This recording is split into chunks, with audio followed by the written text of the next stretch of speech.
Recently Zohran Mamdani New York के नए mayor चुने गए। आपको जान के ये हैरानी होगी कि वो एक इंडियन ओरिजिन के पॉलिटिशियन हैं।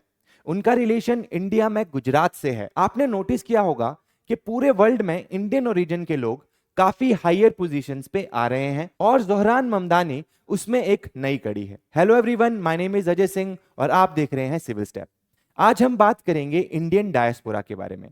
देखेंगे कि इंडियन डायस्पोरा जो है वो किस तरीके से पूरे वर्ल्ड में फैला, कौन कौन सी कंट्रीज में उनकी कंसंट्रेशन है, उनका क्या क्या कंट्रीब्यूशन है और क्या क्या उन्हें प्रॉब्लम फेस करनी पड़ रही है और इंडियन गवर्नमेंट ने क्या क्या इनिशिएटिव डायस्पोरा के लिए चलाए हैं। तो सबसे पहले तो मैं आपको बता दूं कि जोहरान ममदानी जो हैं वो 4 नवंबर 2025 को न्यूयॉर्क मेयर का इलेक्शन जीतते हैं और वहां के जो करंट मेयर हैं एरिक एडम्स उनको हरा के न्यूयॉर्क के नए मेयर बनते हैं। ठीक है, अब देखो ये अभी डायरेक्टली एकदम से ज्वाइन नहीं करेंगे ऑफिस को, ये ज्वाइन करेंगे 1 जनवरी 2026 से।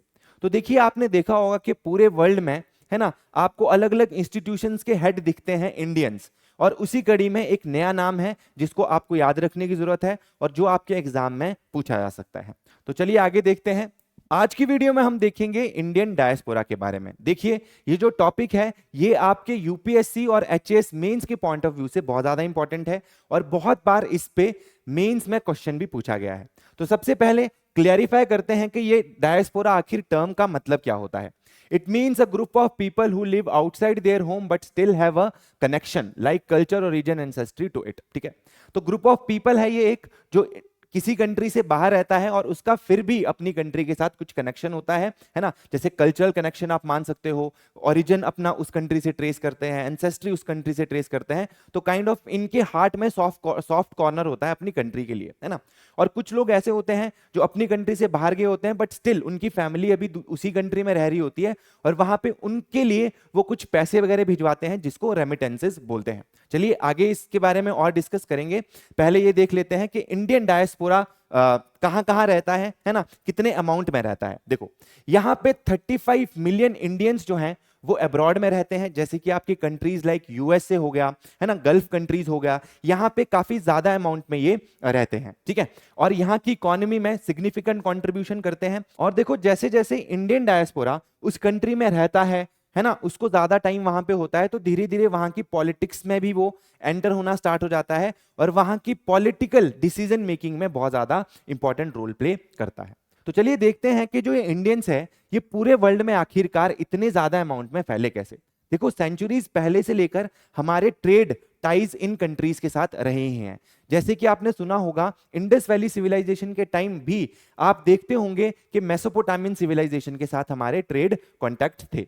तो कुछ लोग वहां पे सेटल हो गए होंगे पहले, है ना, और उन लोगों ने वहां पे फाउंडेशन रखी वाइब्रेंट इंडियन कम्युनिटी की। ठीक है, चलिए तो देखो एक तो था ये बहुत पहले वाला फेज। अब आपको पता है कि उसके बाद इंडिया गुलाम हुआ, है ना, ब्रिटिशर्स यहां पे आए। उस टाइम पे क्या हुआ, कॉलोनियल पीरियड में ब्रिटिश रूल के दौरान क्या हुआ, बहुत ज्यादा अमाउंट में इंडियंस यहां से इंडेंचर्ड लेबर के तौर पे बाहर ले जाए गए। ब्रिटिशर्स जो थे इन लेबरर से वहां पे प्लांटेशन कराते थे, है ना, जैसे कि for example countries like Fiji हो गई, तो वहां पे इनसे काम करवाया जाता था। जैसे श्रीलंका हो गया, वहां पे भी काम कराया जाएगा। तो ये जो कम्युनिटी थी जो इंडिया से एज ए लेबरर गई थी वो वहां पे सेटल हो गई। और आपको पता ही है जो इंडियन कम्युनिटी है वो बहुत ज्यादा हार्डवर्किंग होती है। धीरे धीरे वहां पे हार्डवर्क करते करते आज वो उन कंट्रीज के टॉप लेवल पे पहुंच चुकी है। ठीक है, तो ये रही कॉलोनियल एरा की टाइम। देखिए they went to places like Fiji, Kenya, है ना, मॉरिशियस, ठीक है, इन जगहों पे हो गए। This migration was often driven by economic necessities and promises for better opportunities. ठीक है, तो यहां पे माइग्रेशन सिर्फ देखो ये इंडेंचर्ड लेबर के तौर पे ही नहीं होती थी, यहां पे थोड़े बेटर अपॉर्चुनिटीज के लिए भी कुछ लोग यहां से इंडिया से बाहर जाते थे। The impact of these movements is still felt today as many of these community maintain strong ties to their Indian heritage. अब देखो जब इंडियन कम्युनिटी बाहर जाएगी ना तो वो अपने साथ अपना कल्चर लेके जाएगी, अपना खाना लेके जाएगी, अपने डांसेस लेके जाएगी, अपना पहनावा लेके जाएगी। ठीक है, तो इसी तरीके से पूरे वर्ल्ड में आपका जो इंडियन कल्चर था वो फैलता गया। तो चलिए आगे देखते हैं। अब देखो यहाँ पे इंडिया आजाद हुआ, आजादी के बाद भी बहुत ज्यादा अमाउंट में यहां से माइग्रेशन हुई। देखिए many Indian sought opportunities in countries like United States, Canada, United Kingdom, है ना, आजादी के बाद भी ये माइग्रेशन जारी जारी रही और काफी लोग यहाँ पे United states of America, Canada, United Kingdom, है ना, इन कंट्रीज में जाके सेटल हो गए। The new wave of migration includes skilled professional and students and contributing significantly to the global workforce। देखो, पहले तो हमने देखा कि कॉलोनियल एरा में लेबरर्स के तौर पे ले जाया जाता था इंडियंस को, बट पोस्ट जो कॉलोनियल पीरियड हम देखते हैं, यहाँ पे क्या हुआ कि इंडियंस देखो पहले से ही इंटेलिजेंट है ना। इंडिया में जो हमारी स्टार्टिंग की सरकार थी, उन्होंने कुछ अनेबलिंग एनवायरनमेंट प्रोवाइड करा, जैसे कि आईआईटीज, आईआईएम्स बनाए गए। यहाँ के जो स्टूडेंट्स हैं उन्होंने इन इंस्टीट्यूट्स का काफी अच्छे से फायदा उठाया। स्पेसिफिकली अगर देखा जाए तो टेक्नोलॉजी वाली फील्ड में बहुत ज्यादा अमाउंट में यहाँ पे सॉफ्टवेयर इंजीनियर्स प्रोड्यूस करें इन इंस्टीट्यूट्स ने, और वो आगे जाके सिलिकॉन वैली जाते हैं, अमेरिका जाते हैं, और वहां पे बहुत सारी आईटी कंपनीज में अपना नाम चमकाते हैं। ठीक है, तो देखो यहां से स्किल्ड प्रोफेशनल्स अमेरिका की तरफ गए, और देखो जिनके पास ज्यादा स्किल नहीं थी वो मूव किए आपके गल्फ कंट्रीज में, क्योंकि गल्फ कंट्रीज में उस टाइम कंस्ट्रक्शन वर्क बहुत ज्यादा था, तो उसके लिए ज्यादा स्किल आपको नहीं रिक्वायर होती है ना। तो जो अनस्किल्ड लेबर थी वो गल्फ कंट्रीज की तरफ मूव करी। तो देखिए यहाँ पे अब आप देख सकते हो 1800 में इंडेंचर्ड लेबर की तरह इंडियंस गए और फिजी, मॉरिशियस, कैरिबियन जैसी कंट्री में सेटल हो गए। 1947 से 2000 तक स्किल्ड माइग्रेशन हुई यूएसए, यूके, कनाडा के लिए, और यहाँ पे 2000 से आज की डेट तक अगर हम देखें तो ग्लोबल प्रोफेशनल्स जो हैं, देखो मिडल ईस्ट, ऑस्ट्रेलिया, इन जैसी कंट्री में ज्यादा मूवमेंट आपकी देखने को मिलती है। चलिए अब देखते हैं डेमोग्राफिक और ज्योग्राफिकल डिस्ट्रीब्यूशन के बारे में। देखते हैं कौन कौन सी कंट्री में ये ज्यादा अमाउंट में रहते हैं इंडियन डायस्पोरा। तो Indian diaspora is spread across many countries, है ना, और जो इनकी सिग्निफिकेंट पॉपुलेशन है वो United States, Canada, UK, Australia और गल्फ कंट्रीज में सबसे ज्यादा है। ठीक है, बिकॉज इन कंट्रीज में ज्यादा बेटर जॉब अपॉर्चुनिटीज हैं और लिविंग कंडीशंस थोड़ी ज्यादा अच्छी हैं। तो अगर स्टैटिस्टिक्स की मैं बात करूं तो यहां पे देखा जाएगा कि 35 मिलियन इंडियन डायस्पोरा इस टाइम पूरे वर्ल्ड में रह रहा है। तो अगर पॉपुलेशन डिस्ट्रीब्यूशन की बात की जाए तो यूनाइटेड स्टेट्स में 4.5 मिलियन डायस्पोरा रह रहा है, कनाडा में 1.6 मिलियन, यूके में 1.5 मिलियन, ऑस्ट्रेलिया में 70,000, और अगर गल्फ कंट्रीज की बात करें तो 7 to 8 मिलियन पॉपुलेशन जो रह रही है इंडिया की वहां पे रह रही है। रीजनल कंसंट्रेशन की अगर बात की जाए तो इंडियंस जो हैं वो ज्यादा प्रेफर करते हैं नॉर्थ अमेरिका। यहाँ पे इनकी हाई कंसंट्रेशन है अर्बन एरियाज में, जैसे कि न्यूयॉर्क हो गया, सैन फ्रांसिस्को हो गया। यूरोप में देखें तो लंदन, बर्मिंघम जैसी जगहें हो गई। अगर मिडिल ईस्ट में देखें तो दुबई हो गई, दोहा हो गई। इन जैसी जगहों पे इंडियन वर्कर्स जाना ज्यादा पसंद करते हैं। ठीक है, तो चलिए अब देखते हैं कि इंडियन डायस्पोरा इंडिया के लिए इतना ज्यादा इंपॉर्टेंट क्यों है। देखो सबसे पहला पॉइंट है इकोनॉमिक कंट्रीब्यूशन। देखो जब इंडियंस यहां से बाहर जाते हैं ना तो कुछ इंडियंस वहां पे बहुत अच्छी अच्छी कंपनी सेटअप करते हैं, है ना, और जब वहां पे वो अमीर हो जाते हैं तो वो क्या करते हैं कि इंडिया की कुछ कंपनीज में इन्वेस्ट करते हैं। फॉर एग्जांपल आप स्विगी ले लो, चाहे आप पेटीएम ले लो, काफी ज्यादा अमाउंट में जो एनआरआईज हैं उन्होंने इसमें इन्वेस्ट किया है। पहली चीज तो ये हो गई। दूसरी चीज है कि जब वो लोग बाहर रहते हैं तो उनकी फैमिली तो अभी भी इंडिया में ही रह रही है ना, एनआरआईज की, तो वो क्या करेंगे, बाहर से पैसा कमा के इंडिया की तरफ को भेजेंगे, और इसी जो इंडिया की तरफ को जो ये पैसा आता है इसको बोला जाता है रेमिटेंस। ठीक है, और इंडिया ने इस साल अगर देखा जाए, आप 2025 की बात करूं तो 135 बिलियन डॉलर्स एज रेमिटेंसेस कमाए हैं। देखिए इंडिया जो है लार्जेस्ट रेमिटेंस लेने वाली कंट्री है पूरे वर्ल्ड में, है ना, सेकंड नंबर पे उसके बाद चाइना आती है। ठीक है, चलो तो पहला चीज तो हो गया इकोनॉमिक कंट्रीब्यूशन। सेकंड है कल्चरल इन्फ्लुएंस। देखो जो इंडियन डायस्पोरा है वो फूड, म्यूजिक, डांस, क्लोथिंग, ये जो हमारा कल्चर है उसको पूरे वर्ल्ड में ले जाने का काम करता है, और ये कहीं ना कहीं इंडिया की सॉफ्ट पावर को बढ़ाता है। एक कंट्री के पास दो तरह की पावर हो सकती है, एक है हार्ड पावर। हार्ड पावर का मतलब है आपकी मिलिट्री और इकोनॉमिक स्ट्रेंथ, ठीक है, और दूसरा है सॉफ्ट पावर। सॉफ्ट पावर होता है जैसे कि आप अपने कल्चर से किस तरीके से बाकी वर्ल्ड को इन्फ्लुएंस करते हो। जैसे कि इंडिया में अगर देखा जाए तो फूड, म्यूजिक, डांस, है ना, इसको फैलाने का काम जो है वर्ल्ड में कौन करता है, इंडियन डायस्पोरा। ठीक है, चलिए नेक्स्ट यहां पे देखते हैं पॉलिटिकल इंपैक्ट। जब देखो इंडियंस बाहर सेटल होंगे, है ना, उनकी फैमिलीज वहां सेटल होगी, उनके बच्चे होंगे, है ना, तो वो भी वहीं के सिटीजन होंगे और कहीं ना कहीं पॉलिटिक्स में भी पार्टिसिपेट करेंगे। जब वो पॉलिटिक्स में पार्टिसिपेट करेंगे तो कहीं ना कहीं उस कंट्री के अच्छे रिलेशंस चाहेंगे इंडिया के साथ। तो इसी तरीके से पॉलिटिकल ऑफिस में जब वो आते हैं तो इंडिया के साथ अच्छे रिलेशंस करने में बहुत ज्यादा हेल्प करते हैं। आगे देखें अगर हम तो डिप्लोमेटिक रिलेशंस भी अच्छे करने का काम करते हैं हमारे डायस्पोरा। कहा जाता है कि ये जो India US civil nuclear deal हुई थी 2008 में, इसमें इंडियन डायस्पोरा ने बहुत ज्यादा इंपॉर्टेंट रोल प्ले करा था। एडवोकेसी एंड लॉबिंग की अगर बात की जाए, इंटरनेशनल फोरम्स में अगर कुछ इश्यूज उठाने हो तो ये हमारी हेल्प करते हैं, जैसे कि क्लाइमेट चेंज हो गया, सिक्योरिटी हो गया, टेररिज्म हो गया। ऐसे इशू अगर उठाने हैं तो जो इंडियन डायस्पोरा के जो यहाँ पे पॉलिटिशियंस है वो इंडिया को हेल्प कर सकते हैं और इंडिया के स्टैंड के साथ खड़े हो सकते हैं। Support for Indian diplomacy help Indian embassies build strategic relationship and navigate local politics abroad. ठीक है, तो अगर आपसे पूछा जाए तो आप ये पॉइंट्स वहां पे मेंस में लिख सकते हो। तो चलिए आगे देखते हैं। अब देखो यहां पे देखते हैं कि इंडियन डायस्पोरा में कौन कौन से लोग हैं जो वेरियस फील्ड से एसोसिएटेड हैं। तो कुछ फेमस नाम मैंने यहां पे रख दिए हैं, इनके अलावा भी बहुत सारे नाम हैं। अब देखो जनरली क्या होता है ना कि जो आपके प्रीलिम्स एग्जाम है कहीं ना कहीं उसमें पूछ लिया जाता है कि इंडियन डायस्पोरा के जो लोग हैं वो कौन कौन सी पोजीशंस होल्ड कर रहे हैं। तो ये चीजें भी आप जब न्यूज़पेपर पढ़ते हो, है ना, जब भी कोई आर्टिकल पढ़ते हो तो ये चीज अपने पास नोट कर लेना। जैसे कि देखो सुंदर पिचाई, ये आपको पता ही होगा, अल्फाबेट जो गूगल की पेरेंट कंपनी है ना, उसके सीईओ हैं। सत्य नडेला माइक्रोसॉफ्ट के सीईओ हैं। ये जो आपकी इंदिरा नुई है ये आपकी फॉर्मर सीईओ रह चुकी हैं पेप्सिको की। अगर अरविंद कृष्ण की बात करें हम तो ये सीईओ हैं आईबीएम के। पॉलिटिक्स में अगर देखा जाए तो आपका ऋषि सुनक जो थे वो एक्स पीएम रह चुके हैं ब्रिटेन के, यूके के। और कमला हैरिस वाइस प्रेसिडेंट रह चुकी हैं आपकी यूनाइटेड स्टेट्स ऑफ अमेरिका की। ठीक है, तो ये कुछ फेमस नाम हैं, और भी नाम आप सर्च कीजिएगा क्योंकि एग्जाम के पॉइंट ऑफ व्यू से भी ये नाम जो है आपके लिए बहुत ज्यादा इंपॉर्टेंट हो सकते हैं। अब देखते हैं कि चैलेंजेस क्या क्या फेस कर रहा है इंडियन डायस्पोरा पूरे वर्ल्ड में। तो देखिए सबसे पहले तो एम्प्लॉयमेंट एंड इकोनॉमिक चैलेंजेस की बात करते हैं।